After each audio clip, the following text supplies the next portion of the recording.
It's 3 in the morning. You've done the only thing you know how to do. You prayed. You laid it all out. The fear, the hope, the desperate bargain whispered in the dark.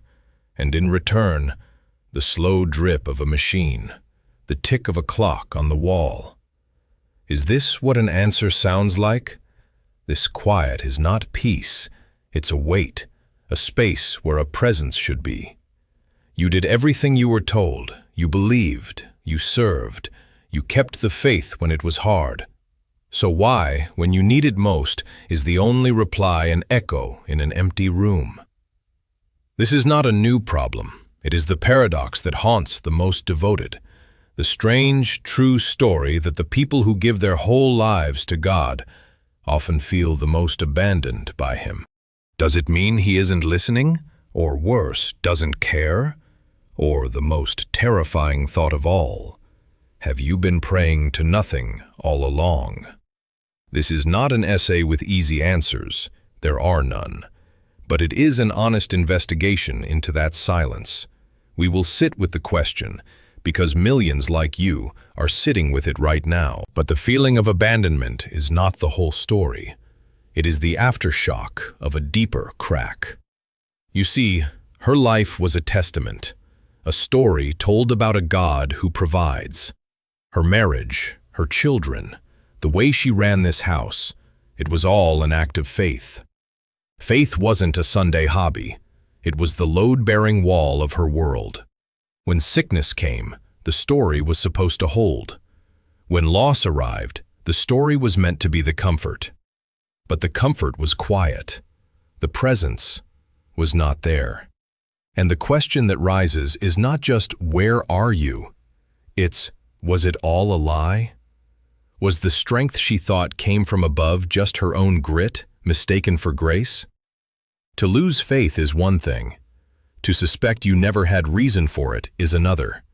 It retroactively unravels every memory, every moment of perceived guidance, every sign.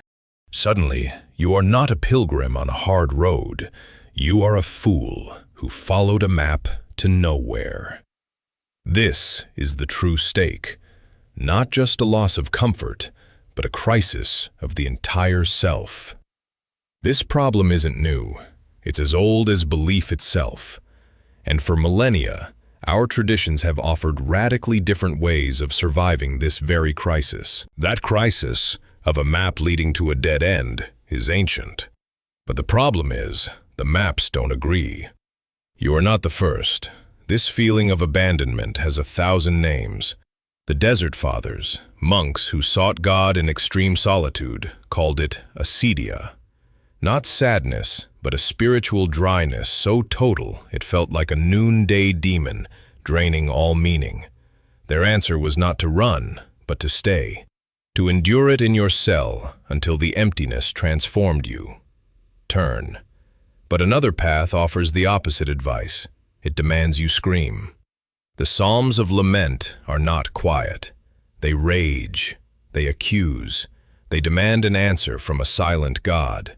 Here, faith is not quiet acceptance. It is a furious, loyal argument. You stay, but you shout. Turn. Then there is the most paradoxical path, the one that reframes the darkness itself. For the mystic John of the Cross, the dark night of the soul was never God's absence. It was a presence so immense that all your familiar feelings for God were simply overwhelmed, annihilated. The darkness you feel is not emptiness. It is a light too bright to see. Endure it. Shout at it. Reframe it as fullness. 3 ancient paths through the exact same desert. Ask, but which of these maps helps the man in the hospital chair at 3 in the morning? Ask, which theory comforts the woman who now holds only 1 coffee cup? When the pain is this real, the great answers of history can suddenly feel like no answer at all. The theories are grand, but they feel distant. So what if we look at a life, not a theory, a woman world famous for her devotion. Her name became a synonym for God's love in action. To the world, her connection to God was a brilliant fire, obvious, undeniable. But after her death, a collection of her private letters was published. They told another story. For 50 years, nearly her entire public life, she wrote that she felt nothing inside. A profound, unbroken spiritual darkness, a crippling sense of separation from the God she served. This wasn't a temporary phase. This was a permanent state. 5 decades of silence. How can the person who seemed the most full of divine light describe herself as the most empty? What does it mean if the proof of God in the world was enacted by someone who felt utterly abandoned? Maybe the connection between feeling God's presence and doing God's work is not what we think. She kept going. She kept showing up in the darkness for others, even as she lived in her own. She wrote that if her darkness could be a light for even one person, she would be happy to endure it. Her life forces the question. Her faith wasn't a feeling, it was a choice, a verb, every day. But this leads to the most uncomfortable possibility of all. What if the feeling is gone because there was never anyone there to provide it? So what if the feeling is gone because there was never an external source for it? There is a simpler explanation. There's no one there, and there never was. The feelings of presence, of guidance, of love, they were real, but their source was always internal. We are wired for story. We see faces in clouds, and we sense intention in the rustle of leaves. It's how we survived. Faith, from this view, is the grandest expression of that pattern-making, a beautiful, powerful coping mechanism. It offered comfort, community, purpose. For a social primate on a lonely planet, a stunning evolutionary advantage. Which means the dark night of the soul is not a spiritual crisis. It's a cognitive one. It is the moment the placebo wears off, when the dopamine hit of an answered prayer simply fails to arrive.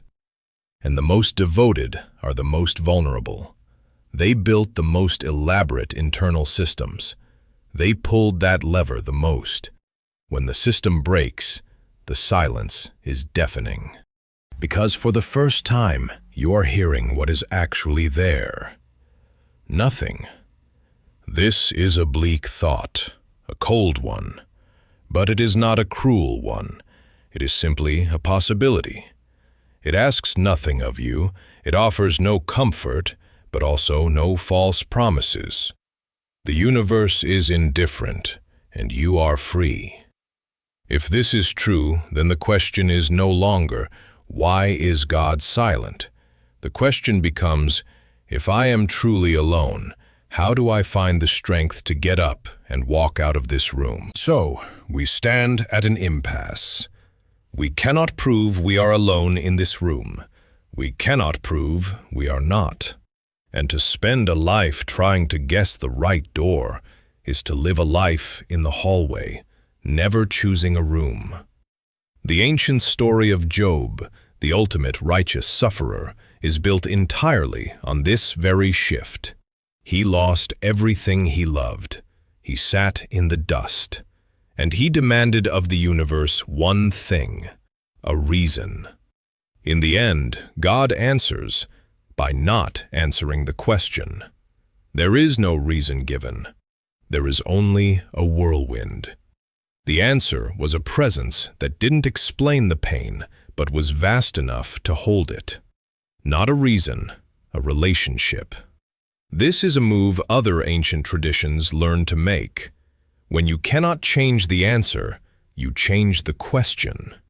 A woman, mad with grief at her dead child, asks the Buddha to bring him back. He agrees on one condition. She must bring him a single mustard seed from a house that has never known death. She never finds the seed. But in her search for a miracle, she finds something else, the shared reality of loss. Her search for an exception revealed a universal rule. Her unique pain was woven into a shared human condition. The suffering, the loss, the silence, they are not a problem to be solved. They are a condition to be lived within. This isn't about giving up. It is about changing the direction of your gaze, from up to outward. The question is no longer, why was my prayer unanswered? It becomes, given the silence, who will I choose to be? The question changed. Not why is God silent, but who will I be? And across traditions, a startling answer emerges. The gaze shifts from the heavens to the horizon.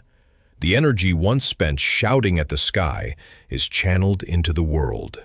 The agnostic doctor, who believes this life is all there is, sits with a dying patient. She offers no theology. She offers presence, a hand to hold in the final quiet. A Jewish family sits Shiva for a loved one. The community comes not with answers, but with food, with silence. They don't try to fix the grief. They enter it and sit with you inside the void. The Sufi mystic, deep in a tradition of longing for a distant beloved, joins the whirling dance. The goal is not to be seen, but to disappear, to merge with the whole and become a part of the divine motion. The Buddhist, the Christian, the humanist who knows we only have each other. They all arrive at the same destination through different doors. They stop asking the silence for a personal miracle. They start becoming a small, human answer for someone else. The dark night, then, is a crucible. It burns away a transactional faith. I do this, so you give me that. What's left is not a void, but a different kind of love, one that gives without an invoice. So perhaps the silence is not a rejection from God, but an invitation into humanity. A space cleared for you to act. A quiet so you can finally hear the person weeping in the next room. The absence of a divine voice makes the human voice, the human touch, infinitely precious. It is morning now. The city is waking up outside the hospital window.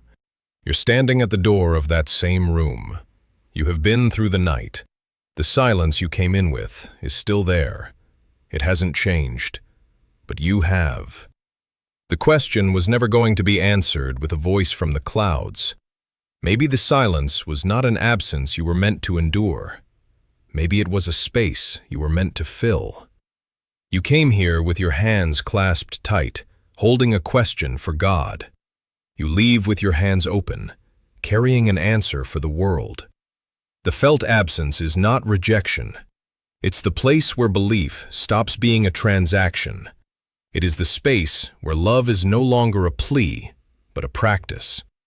The silence of God is a terrible weight, but it is also what makes human love necessary, sacred even. The prayer you whispered in the dark was not the end of a conversation. It was the beginning of your work. We never found out if anyone was listening. We found something more important.